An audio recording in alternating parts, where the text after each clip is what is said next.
বিরিয়ানি ছাড়া কোনো হবে না যে কথা, বিরিয়ানি কলিজার ভিতরে যে গাথা, বিরিয়ানি হইলে চাই না তো কিছু আর। ইয়েস ব্রাদার, আমি বিরিয়ানি লাভার। হ্যালো বন্ধুরা, সবাই কেমন আছেন? আজকে বুঝেই গিয়েছেন যে কি রান্না হবে। আজকে হচ্ছে বিরিয়ানি রান্না করছি, ভাবলাম আপনাদের সাথে শেয়ার করি। তো হচ্ছে যে সর্বপ্রথম আমি যা যা লাগবে সেই জিনিসগুলো হচ্ছে আমি রেডি করে নিয়েছি। আদা বাটা, রসুন বাটা, জিরা বাটা, তারপরে আমি এখানে হচ্ছে রাঁধুনির বিরিয়ানি মশলাটা ইউজ করব। তার পাশাপাশি হচ্ছে আমি এই বাটা মশলাগুলোও একটু ইউজ করব। তো আমি পেঁয়াজ কেটে নিয়েছি, টক দই রেডি করে নিয়েছি। তো এখন হচ্ছে যে রান্না করার পালা। আর মুরগিটা হচ্ছে যে ভালো মতো কেটে বেছে সুন্দর করে পরিষ্কার করে রেখে দিয়েছি। আর পোলাও চালটাও ধুয়ে আমি পানি ঝরতে দিয়ে দিয়েছি। তো একটা কড়াই বসিয়ে দিয়েছি, নতুন কড়াই নামিয়েছি আজকে। আর আগের কড়াইটা পুরান হয়ে গিয়েছে, তো ভাবলাম যে আজকে নতুন কড়াইতেই রান্না করি। তো হচ্ছে যে আমি কড়াই বসিয়ে দিয়ে সরিষার তেল দিয়ে দিলাম। তেল দেওয়ার পরে হচ্ছে যে এক এক করে যে মশলাগুলো, পেঁয়াজ ভেজে নিয়েছি, একটু গরম মশলা ইউজ করেছি, তারপর বাটা মশলাগুলো দিয়ে একটু ভেজে নিয়ে পানি দিয়ে দিয়েছি। একটু কষিয়ে নেওয়ার পরে হচ্ছে যে যে রাঁধুনি মিক্স মশলাটা ছিল সেই মশলাটা দিয়ে ভালো করে আর একটু কষিয়ে নিয়ে হচ্ছে যে আমি টক দইটা দিয়ে দিয়েছি। তারপরে যখন মশলাটা ভালো কষানো হয়ে গিয়েছে, মাংসটা দিয়ে সুন্দর মতো কষিয়ে নিয়েছি। কালারটা খুবই সুন্দর এসেছে আর একটা সুন্দর ফ্লেভার মানে অ্যারোমা আসছিল যে কি বলবো।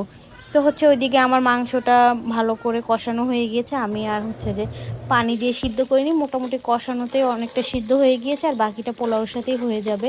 তো হচ্ছে আমি এখানে আর একটা ফ্রাই প্যান বসিয়ে দিয়েছি, সেখানে হচ্ছে যে আমি পেঁয়াজ বেরেস্তাটা করে নিয়েছি।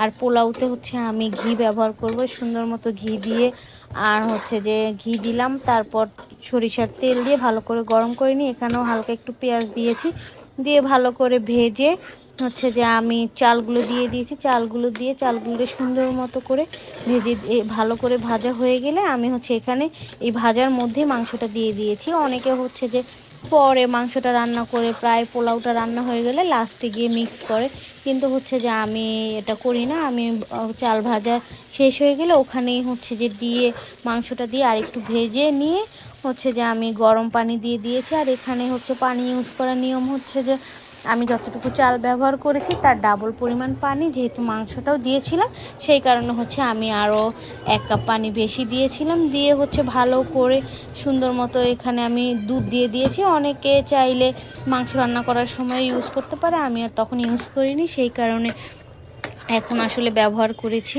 তো এই যে দেখেন হচ্ছে যে আমার পোলাওটা প্রায় হয়ে গিয়েছে। আর আমি পরে লাস্টে হচ্ছে যে বেরেস্তা দিয়ে সুন্দর মতো এটাকে দিয়ে ভালো করে ঢেকে নিয়ে রেখেছিলাম। আর বিরিয়ানি রান্না করতে আসলে বেশি সময় লাগে না, কোনো রান্না করতে আমার কাছে মনে হয় বেশি সময় লাগে না, কিন্তু প্রিপারেশন নিতেই আসলে যতটা সময়, রেডি করতে যতটা প্যারা খাইতে হয় কি বলবো আর। তো এই তো হচ্ছে আমার বিরিয়ানি রান্না করা শেষ। দেখুন লুকটা কত সুন্দর এসেছে, আর এত সুন্দর একটা অ্যারোমা বের হচ্ছিল, খুবই ভালো লাগছিল। তো হচ্ছে আমার বিরিয়ানি রান্না করা শেষ। আমি সালাদ তৈরি করেছিলাম, এখন সালাদ দিয়ে সুন্দর মতো করে খাবো। আর আপনারা যারা এতক্ষণ ধৈর্য ধরে ভিডিওটা দেখেছেন তাদের অনেক অনেক অনেক ধন্যবাদ। আর বিরিয়ানিটা অনেক ভালো হয়েছিল, সবাই বলেছে ভালো হয়েছে আসলে। আমিও খেয়ে দেখলাম মোটামুটি ভালোই হয়েছে। তো কার কার এই বিরিয়ানি খেতে ভালো লাগে কমেন্টে অবশ্যই জানাবেন। আর কে কীভাবে আমার মতো করে রান্না করেন বা অন্যরকম করে রান্না করেন কি না সেটা অবশ্যই জানাবেন। তো সবাই ভালো থাকবেন। ভিডিওটি ভালো লাগলে অবশ্যই একটা লাইক কমেন্ট শেয়ার করে দিবেন। আর কীরকম ভিডিও দেখতে চান অবশ্যই জানাবেন, আমি চেষ্টা করব সেরকম ভিডিও দেওয়ার জন্য। তো সবাই ভালো থাকবেন, বাই বাই।